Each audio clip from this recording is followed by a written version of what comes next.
Some of y'all are calling for Mike Detillier. Okay. We got it. We got it. Mike D joined us this week. He just joined us a little bit different time. He joined us at 10:30 from Edwin White's Golf Shop on County Line Road. By the way, their spring sale starts today. 20 to 40% off all over the store. Edwin White's Golf Shop, County Line Road. And we were there. We interviewed Mike Detillier at 10:30 a.m. on Tuesday, which was a lot of fun. Yeah.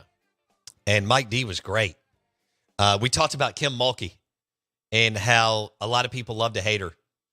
I thought the LA Times article on Kim Mulkey was a nothing burger. Hit piece. But I couldn't get into the Washington Post article, and he did.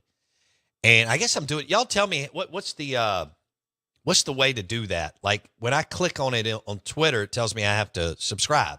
Yeah, I can't subscribe to 40. I mean, we read articles from stuff all over the country to do this show.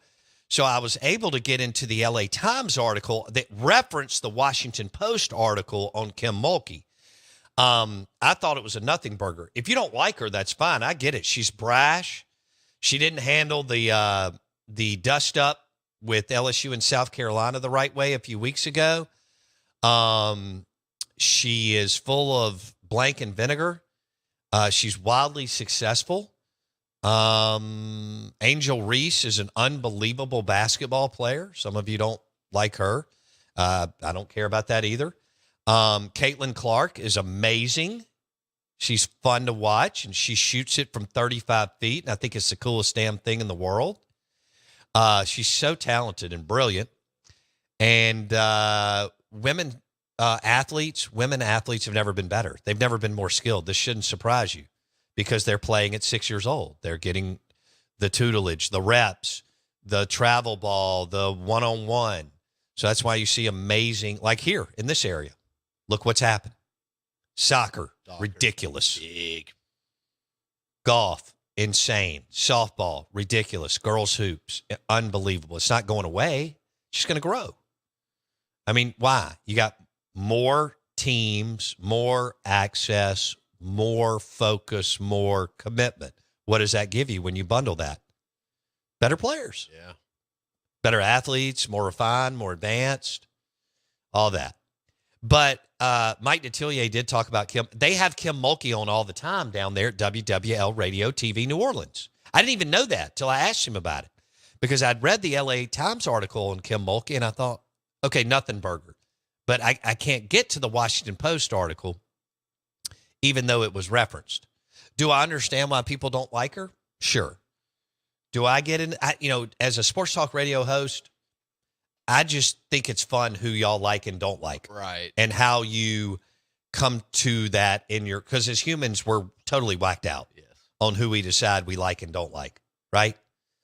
And we put it in our little safe spot and we're like, I like that person. I don't like that person.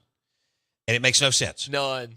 But we're humans. It's the weirdest, wildest species. The fact that we're all roaming around here and have the brain and mind and eyesight and everything else that we have. So, sports villains, I've said this before, are good for the show. There was a time where kind of Nick Saban was a sport. Now he's become the lovable winner, grandfather, trying to make college football better. Now retired. Now I don't have to see him on the sideline beating my tail guy. He'll be on TV. He'll be fabulous. Oh, yeah. He's engaging. He's highly intelligent. He operates at a high level. He understands the game, and he's been in front of the media for years. But there was a time where you could argue he was a sports villain. Oh, Bill Belichick. Was. Between Deflategate and Bountygate and all this other nonsense gate, in which you talk to other people in the NFL, and they're like, yeah, we're doing that too. Yeah. We're doing that too.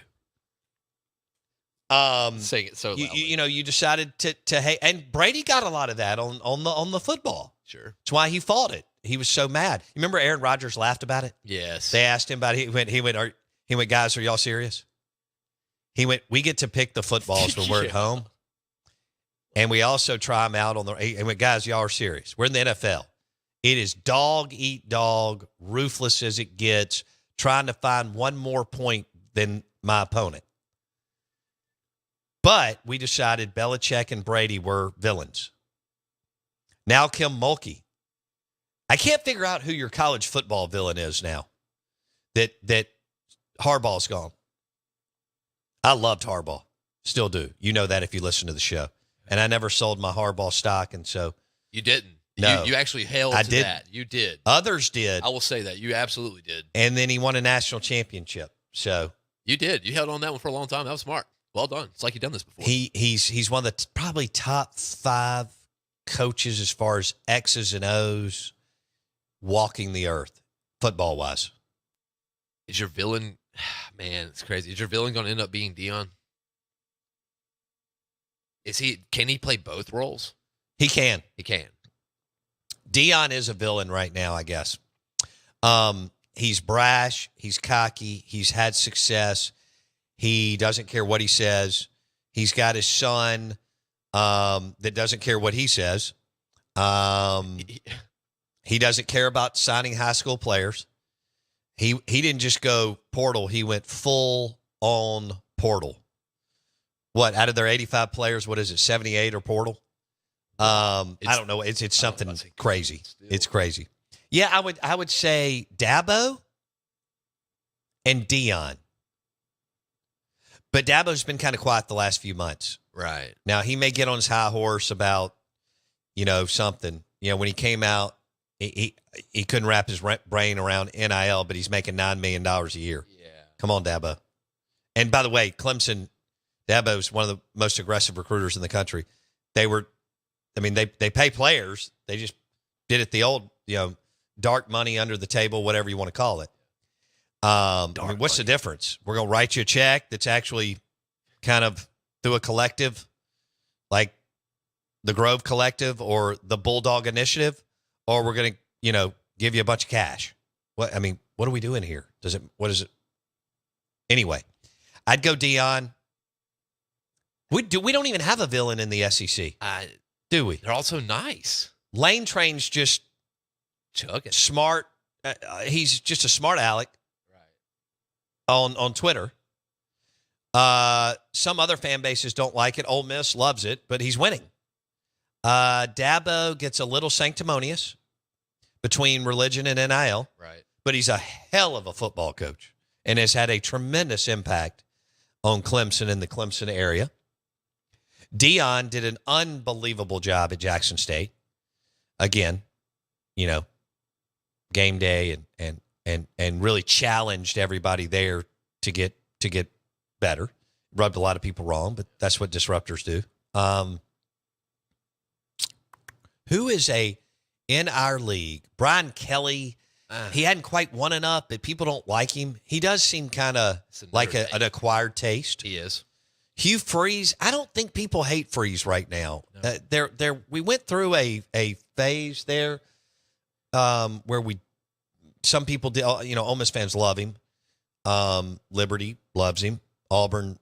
If he'd have pulled off either upset against Georgia or Bama, which he played them better than other teams that had Missouri and Ole Miss and other teams that had bigger years.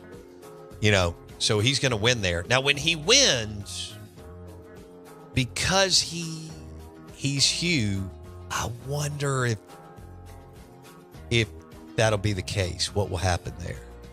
We don't have a villain in the SEC. DeBoer, nobody can hate. He's just a nice guy. Yeah. Now he may start kicking your tail. And Kirby's so behind the scenes. I don't have one. I'm at a loss. Mike Elko looks like a guy who owns a construction company.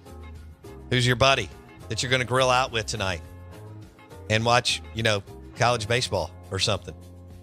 All right, SEC Insider Hit coming up next. We may drop Mike D.